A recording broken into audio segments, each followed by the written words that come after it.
Fandoms. The Collins English Dictionary 2002 defines a fan as an informal devotee of a pop star, sport, or hobby. The online Merriam-Webster Dictionary defines fandom as all of the fans, as of a sport, or the state or attitude of being a fan. Wikipedia 2020 March. A fandom is a subculture composed of fans characterized by a feeling of empathy and camaraderie with others who share a common interest. Fandom can also be used in a broad sense to refer to the interconnected social networks of individual fandoms. That's all great for a generally basic understanding of the words, but what does that mean for games? Well, let's start with the effect a large collection of fans can have on a creativist's work in general. Backed by popular demand. Perhaps the earliest example of this is Sherlock Holmes. Sir Arthur Conan Doyle's first story in the series, A Study in Scarlet, was published in the Strand newspaper in 1887. The Adventure of the Final Problem was published in 1893. 24 entries in the Strand were published in total. Final Problem. That seems very final, right? Some 8 years later, The Hound of the Baskervilles was published in 1901 to 1902, making up an additional 15 entries in the Strand. In 1903, The Adventure of the Empty House was published. It was the first of 48 additional entries in the Strand, the final one of which being The Adventure of Shoshcombe Old Place in 1927. Very odd behaviour for an author. If you're tired of your character and you kill him off, you'd think you'd be finally rid of them, right? Not having to live with them for another 34 years. The TV series Star Trek, aired from 1966 to 1969, was under constant threat of cancellation. In 1966, fans of Star Trek sent their first letter to the NBC, petitioning them to keep the show going. In 1967, the show was moved to 8:30 p.m. Friday nights, a time when the teenage audience, who'd petitioned for the show, would likely not be home. The fan mail and letters continued, however, and all the fuss resulted in Star Trek being renewed once again. In the third year, the NBC moved the show to 10 p.m. when the younger audience it appealed to had gone to bed. Text circulate beyond the actual books that you're selling? For us, it doesn't have much effect because none of it is very powerful. Some of it creates good publicity and some of it is annoying, but frankly, we don't pay a whole heck of a lot of attention to it. The first Star Trek convention was held in 1972. In 1973, Star Trek the Animated Series came into production, and the first movie went to the big screen in 1979. This is the power that a fandom can wield.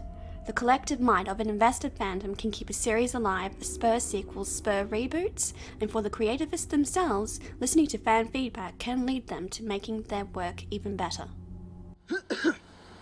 No, the wait here.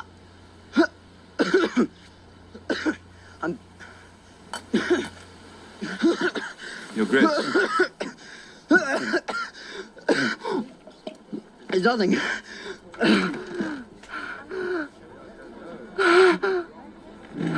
He's choking! Calm the poor boy! Idiots, help your king! Interconnectivity. Where do fans exist that fans can hang out together? This can be sorted through by checking the most common landing grounds. Conventions, they still exist. Twitter exists. Tumblr is alive. Facebook, it doesn't exist. Reddit, that exists. Twitch usually exists. Fanfiction, if it doesn't exist, it's because you haven't written it yet. Fandom Wikipedias exist if awaiting verified details. And then there's memes, which are shards of information passed on from one iteration to the next. It started in deep history with things like how to start a campfire, make furniture, clean your cooking utensils, and it ends with things like this. And then there's YouTube and more generally Google. So let's break down a few key mechanics on the way preferences, fanatical or not, impact your viewing experience currently in YouTube. So if you click on a gameplay video, you start getting ads for games. But if you click on a gameplay video for Reigns, Game of Thrones, you might get this specific ad.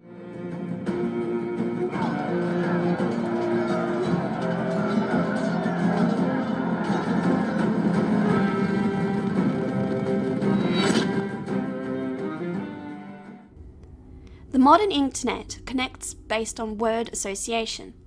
If you're a fan of this, you might like that ad better than, oh, say, the latest sale on health and beauty products at your local chemist. And you may prefer this next video we found better than, oh, say, a video on carpet shampooing techniques. But the good part is that I discovered that there's an enormous synchronicity here, because my readership started to build from people coming in from other avenues saying, I'd never heard of your series, but I played the role-playing game, and I loved the role-playing game. I thought I'd better look up the books, or, you know, I collected miniature figures and paint them, and I saw your figures that Dark Sword was doing, and I decided I'd better look up the books. So I was getting new readers from all of these things. Much like the figurines inspiring a book purchase, the Reigns series of games is utilizing that word association tool to interconnect through the Reigns Game of Thrones game in the series. If you like Game of Thrones, you may like this game, and if you like this game, maybe you want to check out others in the game series. Or, you know, you're not a fan of it, and you move on. Nobody ruined your childhood. The Teen Titans you liked is still on DVD.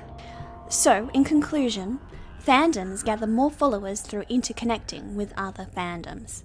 A fandom can keep their stories alive for well beyond the initial intention and expectation of their original creators. Ah, cool! A big budget reboot of a thing I loved as a kid! Those are always great!